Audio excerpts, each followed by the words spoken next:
Hello, everybody. All right. So I wanted to talk. So welcome again to my WNBA rantings. I think I'll just call it that. Um, yeah, I'll call it that. So welcome. So I just want to talk about the going on in the WNBA this week. This week I managed to watch a couple of games, and I was privileged to see the upset. Rarely are they upset in WNBA, honestly. Because I know there's parity, but like the league, if you look at the standings, almost everybody is at the middle of the league, apart from like I won't call like Aces and Storm an upsets because most of them are on the same level.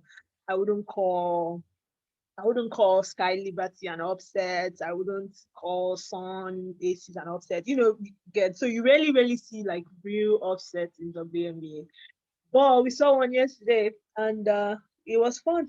I was glad I out because there were two games going on. It was the Liberty Mystics and it was the Sun and the Fever. And I was like, which one should I choose? Something told me, why don't you watch the Fever and the Sun and see maybe the Fever will win this game? But in my mind, I was like, will they win? But like, you know what? Let's see how it goes. You never know; they could win the game. But what do you know? They fucking won the game. I was shocked. I wasn't shocked because with the way the Sun were playing, it was really, really like the game was just boring. Apart from the fact that they won, it was a boring game. Everybody, it was just defense. So much defense. I mean, at some points for like 5 minutes, nobody scored. Oh, it was a slog. But at the end, towards the end, you could see the Fever gaining some momentum. The Sun were just off their rhythm. I don't think the Fever won. Sorry for the Fever, but I don't think they won because they like suddenly got better. I think they won because the Sun did not bring it. That's it. I always say in WNBA, if you don't bring it every night, you are going to lose. That's exactly what happened. The Sun did not bring it. I think they were just tired, honestly, as always. Because apparently this was their fourth game in 7 days, so they were probably tired. They needed a mental break. So I can actually understand why they lost, but then I can also understand why Fever won because they played well relatively. Of course, would they have won any other night? Probably not. But they played well enough to win this game. And I'm glad they won because they deserve to win. Will they win again? Probably not. But they won this game, and that's all you can ask for. They played well. It was a very balanced effort, although they had some funny people. Like you could see from the scoreboard, you could see that someone like Victoria Vivian, she rarely scores 8 points. She scored 8 points. Arta is always on like 2 points. She scored 8 points. Tiffany Mitchell, yes, still the same, still the same. Chantal Lavender, nothing. So they have 14, 19, 13. Tiamakon, kind of. So it's not like they played particularly great, but the Sun did not play well also. So you could see John Cole Jones on 16 points. He usually averages like 20 points a game, 22 sometimes. And Brian Jones last she dropped 34. Was it 34? Yeah, 34 on Fever the last game. She had only 14, 13. Donna Bona is almost like 20 sometimes. She had 14. So so you could see that they just didn't bring it. Jasmine Thomas, come on, she can do better than 2 points. So Pella Charles is like on 13 points and she's on 4. So you could see that they just didn't bring it, and yeah, and they lost. And yeah, I think it's good. Sometimes it's good to lose this type of losses because it lights a fire in your ass. Remember when Seattle Storm lost last year to the same Indiana Fever and it lit a fire in their ass and they went to win the finals. So I'm optimistic that the Sun, because of this loss, will be fired up in all their games, and they will win the WNBA championship. I want them to win. If Seattle doesn't win, which I don't think they will, I want Sonexus Sun to win. So they are my team, and I'm happy they lost, even though. Yeah, I'm happy they lost. Sometimes you just have to lose. It's not like it's not going to affect their standings. They're still going to win a lot of games. So this is just one of those moral things where you just need to lose to just understand that you can't take anybody for granted, which is what I think they did tonight. which, and you know, and when I was listening to the last game between Seattle Storm and Indiana Fever, Subet said it that one day, one of these days, the Fever are going to win a game to a team that doesn't like that didn't bring it, and they said they were in danger of being that team. And today was Connecticutsun. That was it. So anyway, they lost. They lost. It doesn't really matter. I'm happy for Indiana Fever. I hope they win more games and catch up net off guard. But they do need to play better because I don't think they really did anything special yesterday. 73 points wasn't that great. All right, moving on. Storm and the Dream. Yeah, that was a very fun. I really enjoyed it. It was a great game. And one of the reasons why I enjoyed it was because there was no Candice Dupree. You know, I've always how I feel about her. You know how I feel about her. She's honestly about Candice Dupree. When she signed to the Storm, I didn't understand it. I was like, it doesn't fit. I know the Storm. I know who they are. I've been watching them. Like, they are the reasons why I started watching WNBA, because of the Storm, because I want to follow the Storm. So I have to follow the Storm and follow other teams. Of course, I've fallen in love with all the other teams along the way, but they always be my first, and always the team I actually really like. So I follow them, and I just so it just didn't make sense. I could understand like a player as Stephen Talbot, because you know they have to replace like for like. So who did they lose? They lost in preseason. They lost Natasha Howard, those Alicia Clark, Sammy Wisdom. Those were like their three really core players that they lost, and they had to replace to be the same team that they were before. Even though, like I said, they might not get the best, but they will get some. But they have to at least replace with something. So they replaced Aisha Clark. Okay, so they replaced Sammy Wickham was replaced with Katie Lou and Stephanie Talbot.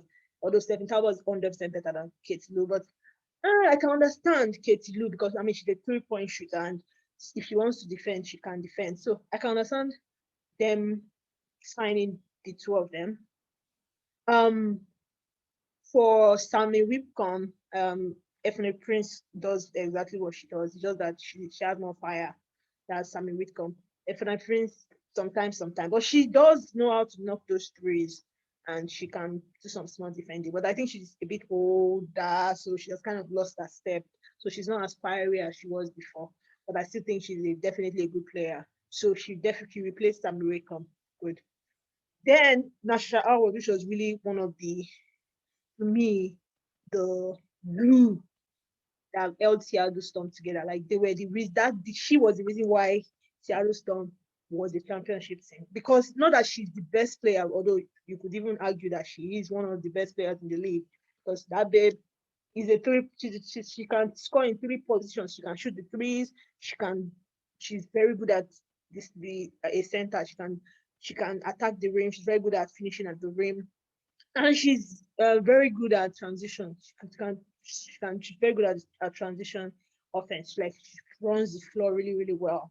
And I think she has. I don't know. Okay, I don't think she has a mid range, but it doesn't matter. She finishes. I've never seen anybody that finishes at the rim as good as Manchester Howard does. She just knows how to maneuver post game, floater. And I love watching her. I love when I miss her on the team. Anyway, back to this, not a Natasha Howard fan post. I like her. Anyway, so we needed someone like that, and she, of course, she was on a very high salary. I don't know her salary, but I know it was above 100,000. So they, of course, so for them to get a replacement, they probably, of course, needed to get someone at that level. And I don't know whose brilliant idea, I say, to get Candice Dupree. I can understand the way they thought, because Nasha Howard is she's 6'2", Candice Dupree is 6'2". Candice Dupree can score. Whether you saw it or not, the babe can score. Nasha Howard can score. Now that's where the differences end. So I don't know whose brilliant idea is that thought Nasha Howard and Candice Dupree would be a good replacement for Nasha Howard. Nasha Howard she's spry, like I think that's the right word. Like she's very jumpy. Like she's fast. There's a call her the Flash. She is fast. Like if 1 minute she's defending, the next minute she's already at the basket. She moves so fast. I mean, that's why she and Subel, the pick and roll movement was always like Subel just throw at the ball and from there she just catch it and put it at the net. And most of her and Subel assist is usually one of the benefactors. She and this lady, Brianna Stewart. But Joella is more of a like she creates her own shots kind of person. But for when it comes to like assisting, but um was Brianna Stewart and Nash because she's fast and she moves so well. So who thought Candice Dupree could do what National Howard does? I don't know because when the minute I saw I once I heard about the signing, I went to watch some of her games. She's good.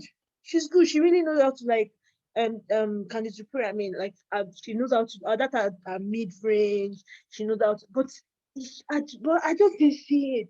And from the first game, I just knew that no, this isn't working. She would like no, it wasn't working. Like she just ended up being like she only just she would turn around mid range, miss it, long twos, she would miss it, finish at the rim, she'll miss. She just kept like most shots. Like anytime she's on the floor, it's like she misses more shots than she makes. And I'm like, is this the player that's supposed to replace Natasha Howard? Really? Anyway, so from the first 2 games they knew that this was a bust. So like let's try and resalvage the situation. But I don't know why they didn't think. How did they think she was going to be Natasha Howard? Because you could see that she's definitely not a post player, and they put her at the center. Come on, what were they thinking? But that's another story. I don't want to, I mean, I have nothing against Candice Dupree, apart from the fact that she just didn't fit in with the Storm, and I felt she was one of the reasons why they lost a lot of games. I'm sorry. Because the momentum was, she just didn't have that. And another thing I noticed about her was, I knew they were going, because I watch Subird a lot. Like, I listen to some of her podcasts and some of the things she does. And she said that when you're a championship team, you know that you're a championship team because everybody just flows together. Everybody's on the same page. Like everybody has this camaraderie within them. Everybody believes in the same things. They just kind of like they just gel and click and they buy in. Like buy in. So but when I was looking at Seattle Storm, I was like, nah, this team is not a championship team. And the reason why is because I just didn't feel Candice Dupree bought in. She didn't buy in. I don't know why. It was the body language on the court, the way she played, the way you could see the way she spoke about her teammates doing the press meetings. She didn't buy in. She wasn't a part of the team. You could tell it's like she wasn't comfortable. She probably didn't care. I think she just wanted them to. I think when she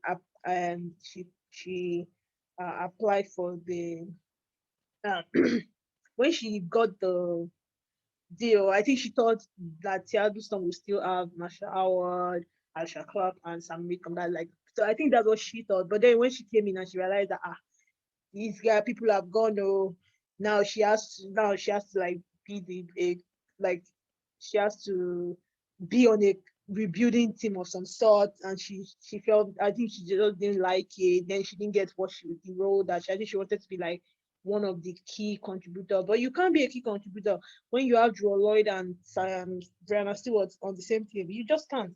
They are those are world class finishers. They can score. So you can't be the primary scorer. You probably be the third option. Do you get?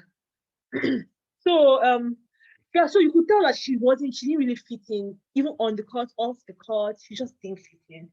And I was like, I was like, in my opinion, I was like, there's no way on earth Seattle Storm was going to win a championship with Candice Dupree in that team. No way. And I think, and I'm happy that the front office were they kind of thought in the same direction. I'll be like, nah, this lady she wasn't going to help us win. She was a liability. Anytime she was on the court, she just kept losing points. So like it just didn't flow. The offense didn't flow. So I was happy she left. I wish her the best. I hope she gets a team that would work for her. I don't know what team, honestly. I really don't, because everybody seems our style of play. I was asking, how did she get 6,000 points? Because her style of play is so weird. I don't know. Anyway, I don't think any team would want her because she doesn't fit, unless she's like she's the like you build the offense around her, because maybe Indiana Fever, but then she's coming from there. She probably left for a reason. I wish her the best. I mean, I'm glad she's off Seattle Storm. So back to the game within the Atlanta. It was a very good game. I liked it. It was back and forth, back and forth. Of course, Seattle led by as much as 10 at some point, as always. Seattle always leads. Then at the end of the day, they lose their lead. Then they start again. But it was then they start trying, but then at the end of the day, they end up in all these late game situations. I was like, oh, why do you people always do this to me? I remember when they used to blow teams out in the World Bowl, like blow them out, completely out of the water. But now it's like, oh my God, what's the other summer we're going to see today? They had like only 2 blowouts this year. It's crazy. So this game was one of them again. Either so the game was funny. So it was. I'm glad they won, honestly, because I don't even know how they won this game. But Atlanta is not the best of teams, so I can understand how they won. Seattle is definitely a better team, but even though they didn't particularly play well, like I said, so they didn't particularly play well. So there were a lot of turnovers, even from Bird. Joe Lloyd has a lot of turnovers. Honestly, for someone that is a clutch, she does have a lot of turnovers. But at the end of the day, it was like you see, so the team efforts, like everybody came to play, like the starters were not delivering. Like someone like Joe Lloyd was missing shots. Brenna Stewart had just 9 points. Come on. So, but you could see the bench players. Stephanie Talbot came in. Kennedy broke 5 points, and pretty 6 points. So everybody was just chipping in, just chipping in. When the game was good, Easy really played really, really well. Honestly, Easy should have been a starter. Not a starter, like she should have been the best big of the bench instead of Candice Dupree, because she played really, really well. 2 rebounds. Apart from the rebounds, you could see she was just like causing trouble. I think that what she was just causing trouble. Like Easy there, she block shots coming your way, because she was not disrupting, which is what she's supposed to do. So I like that about her.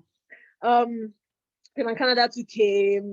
And it was just nice. That was just a nice flow. I was so happy. Like you could see that the offense, of course, they still have a lot of work to do, because I don't feel this was their best game. But you could see the offense was just flowing better, especially with the young guns. Like when they came, you could see that they have so much. Like Candice Dupree came and she could not run. She was very uninspired. She was just lazy. You could see that there was just no fire in her eyes. But with these young guns, you could see Kennedy Brook, Easy, Steph Talbot. You could see that there was fire. Like they just wanted to play, and you could see it was just fun to watch them, just unleash them to the court. And of course, they'll miss some shots. I mean, they are young players. I know Easy missed some shots and things, but but they always like try to like get back, run, defend. It was just fun to see them. I'm glad that they are back. I'm glad, because Candice Dupree was just sucking the life out of that team. And now now for the first time I feel that Seattle might just make a run at it. But now I don't know who they are going to hire again. Honestly, I don't know what the people in the agents market, but I know they have like 58K. So with 58K, you can get someone. Who knows? You can get someone. I hope they get someone good. But with this, what they have, I still think they can make a run for it, especially if Brenna Stewart decides to show up. Brenna Stewart is weird. She's one of the weirdest players. I know they double team her a lot, and she has a lot of focus on her. But there are some games where she just disappears. Like this game, 32 minutes, 9 points. Okay, she had rebounds and assists, but I didn't see her. I was like, where is Brianna Stewart, nowhere to be found. She made some couple of turnovers I don't understand. It wasn't just a game. And of course, with Brianna Stewart, you know that sometimes she just doesn't show up. But even though she doesn't shoot, like she might have some poor shooting line, but she's always there, like rebound, assist, like she always contributes. But shooting, sometimes her shots just I don't know, there's just something about her. Sometimes she comes and you know that this is the best player in the world. She just dominates. Like, but then sometimes she just comes and she just doesn't care. I think if that's my problem with Brianna Stewart. I think if Brianna Stewart wants, if she wants, she can be scoring. She can be NBC every season because I know she's capable of scoring 35 points every night. I know, but she doesn't do it. And I understand why. You can't do it. You can't. It's too much pressure. You just can't be scoring, be the primary option every time. Sometimes you just want to take the night off. And I think she did it this day today. But I won't knock her for it. She shows up when it's necessary, like players. So good for her. Lloyd too wasn't having a good game, but I heard that she had something with her knee, so her foot, which is bad. I'm really hearing that she might not be playing in on the Sunday with the spark, so that's not going to be good. But when it mattered, clutch shots, Joe Lloyd, always on point. The best player in the league, in my opinion, Joe Lloyd is ice in her veins. She is. There's just something she is. I can't praise Joe Lloyd enough, honestly. Apart from not just for this, ever since like I said, I've been watching Seattle for a bit. She's always been that kind of player where she has a mentality. She's one of the reasons why she and Bird and maybe Brianna Stewart, but Brianna Stewart is very funny sometimes. She's one of the reasons why Seattle Storm is Seattle Storm.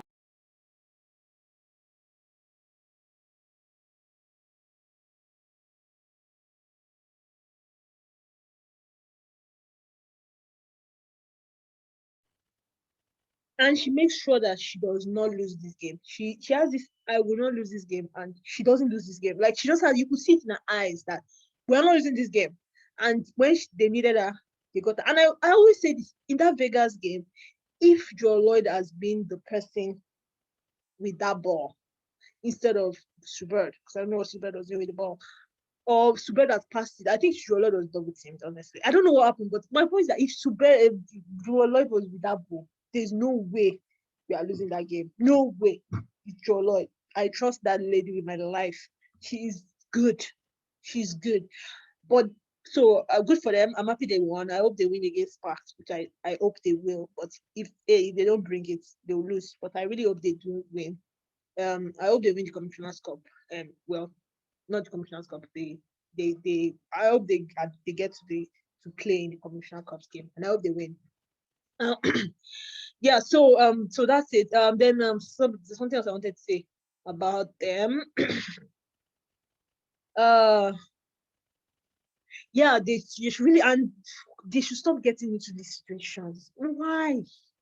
So Seattle Storm always get into late game situations. This is like the 5th or 7th time they've always, and in this situation, you either win or lose. I know you have your Lloyd, which like our mentality is crazy, and sometimes that's all you need to win these things. So it's not every time that you belong. They're very lucky against Vegas, even though they were leading. They had 10 points at some point, and they ended up losing. Why do they always do this? It's very frustrating. They should get better at putting games away and stop letting it be last possession games, because most times it's a coin toss. You either win or you lose, although they always find a way, but they've lost 2 games based on that. Stop putting yourself in funny situations. 3 games actually. Dallas, they lost because of a late game. The Vegas, yes, it was a late game situation. And this one, or they won. So 2 games they put themselves in. And okay, for the Mystics game, yeah, that one they were going to lose that game anyway. So yeah. Anyway, so that's it for Seattle Storm. So which other game did I watch? I didn't watch any of them. So I just watched the 3, and they were really, really interesting games. So this week, in the standings, the fair for the standings as always. So let's see how it goes. I'm going to watch AC's Dream. I think it's going to be fun. Then I will try and watch Sparks, but the timing is weird, so I probably won't watch it. So yeah, so that's it for my recap of some games in the league, my thoughts. Okay, so for my playoffs, people that are going to make the playoffs again for the 100th time, people that are not going to make the playoffs: Sparks, Mercury. At this point, those people have been playing weird. Weird. Yeah, that's Mercury. I have nothing to say to them. Mercury, Diva definitely not making it, and it's going to be between Mistakes and Dream and Dallas. So, so it's going to be between those three who don't make the video. The links have been really surprising me lately. They've been really good. Kayla McBride has really showed up. So now it's like you need a scorer, and she has really showed up. For Mercury, unless Kianos remembers how it is to score, they're not going anywhere. I don't care what anybody says. They need a second option in scoring. So they have Grinders is not scoring. They need people, something else to give on that team. So yeah, so that's it for the WNBA.